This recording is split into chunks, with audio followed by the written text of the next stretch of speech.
Renato Augusto dá boas notícias à Fiel, Corinthians monitora a situação de alguns jogadores e pode fazer até 60 milhões de reais no meio desse ano e muito mais. Sejam bem-vindos ao canal Timão Mania. Então roda a vinheta e bora pro vídeo.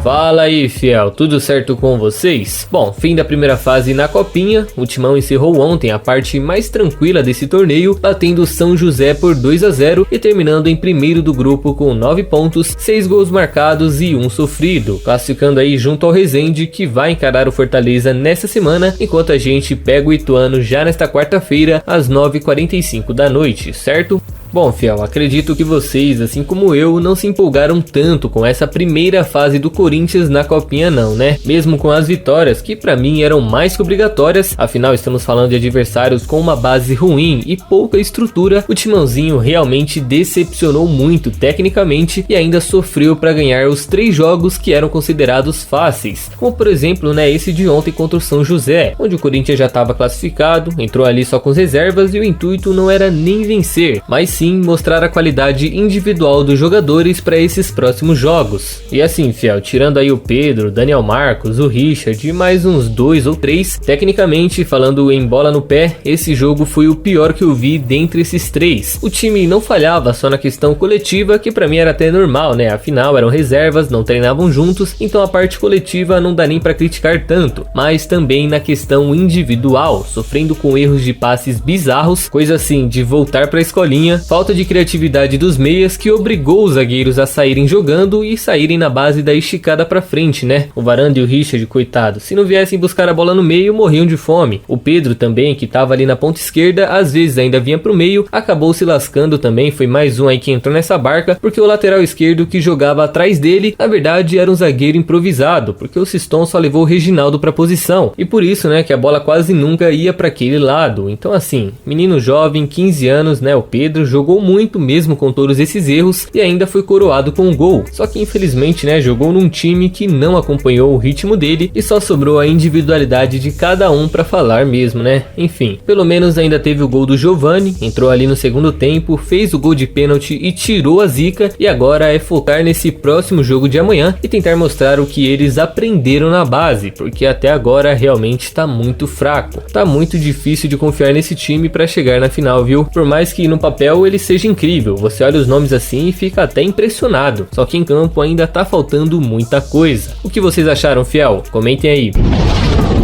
Um dos 3 jogadores detectado com Covid na reapresentação do elenco nesta segunda-feira, Renato Augusto mal preocupou a torcida e já pode estar de volta no CT para dar início à pré-temporada junto de seus companheiros. Isso porque o jogador havia contraído o vírus na semana passada, pouco tempo depois do ano novo, e por isso foi chamado para refazer o teste nesta terça-feira e felizmente constatou negativo para Covid. E portanto, né, fiel, já poderá iniciar os trabalhos no CT a partir de amanhã. O que pra mim é excelente, afinal ele era um daqueles jogadores que vinham fazendo trabalhos específicos no CT fora do horário para tentar retomar a condição física e se preparar para o começo dessa nova temporada. E bem, diferentemente dele, os atacantes Jô e William, que também testaram positivo, seguem em casa assintomáticos, apenas esperando o vírus passar para eles voltarem ao CT e tentarem pegar esse finalzinho de pré-temporada antes do início do Campeonato Paulista, que, só para lembrar, vai começar no dia 25 diante da Ferroviária às 9 horas da noite em plena terça-feira, certo? Bom, espero que eles fiquem de fora desses primeiros jogos, e enquanto isso, né, vão fazendo trabalhos separados até ficarem 100%, porque ficar naquela de um machuca, o outro joga, depois o outro machuca e outro volta de novo não dá certo, né?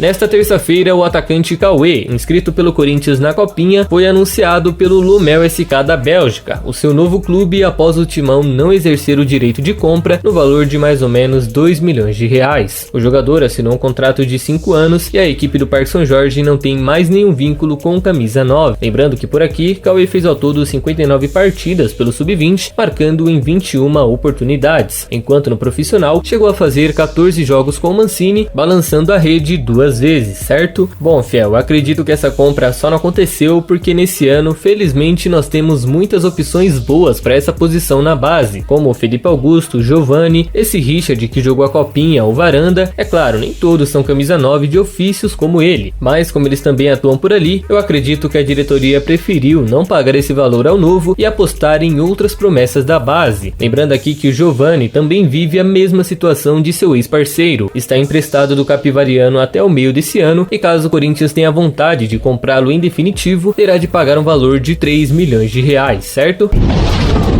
Vivendo a expectativa de fazer dinheiro com alguns jogadores emprestados, o Timão viu nesta semana a estreia do meia Ángelo Arauz de 24 anos pelo Necaxa do México, que infelizmente acabou perdendo, mas ainda assim serviu para ver alguns lances da nossa ex-joia chilena, já que nessa ocasião o meia não foi emprestado como é de costume. Na verdade, ele foi vendido aos mexicanos, que compraram apenas 50% dele por $1 milhão, e com isso a diretoria espera que o jogador faça uma excelente temporada pelos colorados para que no futuro possa ser vendido e o Timão acabe recuperando pelo menos parte dos 16 milhões de reais investidos em 100% do passe dele. Enquanto isso, o Timão também mantém esperanças em outros 3 jogadores que estão emprestados até o meio desse ano, como o primeiro o Matheus Vital, emprestado ao Panathinaikos da Grécia. O meia de apenas 23 anos tem uma opção de compra em seu contrato no valor de 4 milhões de euros por 50% de seus direitos, mas infelizmente não deve ser comprado, pois até o momento ele tem apenas 15 jogos e 1 gol, fora que ultimamente ele vem entrando apenas no segundo tempo. O segundo seria Ramiro, emprestado ao Al-Assal dos Emirados Árabes. Ele também tem uma opção de compra em seu contrato avaliada em 4 milhões de dólares, e por lá é titular absoluto do time, muito exaltado pela torcida, e tem 2 gols em 18 jogos, podendo ser comprado ao final de julho. Por fim, temos o famoso Bruno Mendes, o zagueiro uruguaio que anda fazendo sucesso no Rio Grande do Sul. Ele que até então já participou de 42 partidas com 1 gol marcado, tem uma opção de compra em seu contrato de 3 a 6 milhões de dólares e ao que tudo indica, deve ser comprado ao meio desse ano a mando da própria torcida, que só falta fazer uma música para ele, né? Enfim, de resto ainda temos outros jogadores com porcentagens vinculadas ao Corinthians para uma futura transação, como o Carlos Augusto, que eu já falei ontem, o Richard e o Sornosa, mas os principais são esses mesmos, certo, fiel? E aí, qual deles vocês acham que a gente ainda vai fazer uma grana? Ao todo daria para fazer 60 milhões mais ou menos, mas e aí, quanto será que a gente consegue fazer?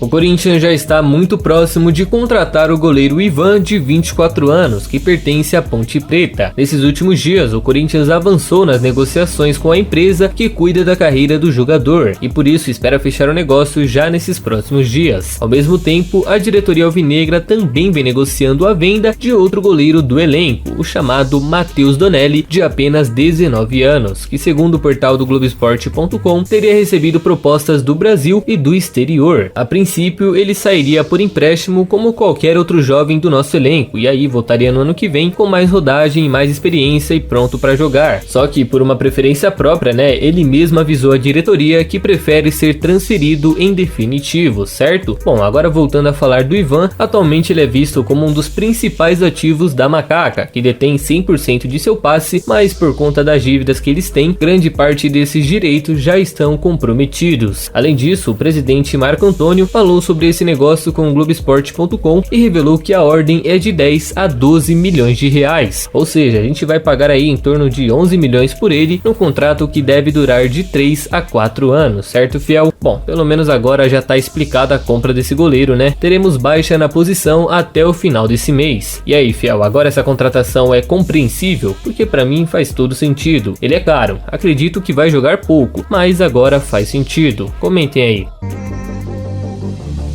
Então, fiel, esse foi o giro de hoje. Espero que tenha gostado e se gostou, deixe o like, se inscreva no canal e ative o sininho na opção todas para continuar recebendo todos os conteúdos por aqui, certo? Então fica com Deus, até a próxima e vai Corinthians!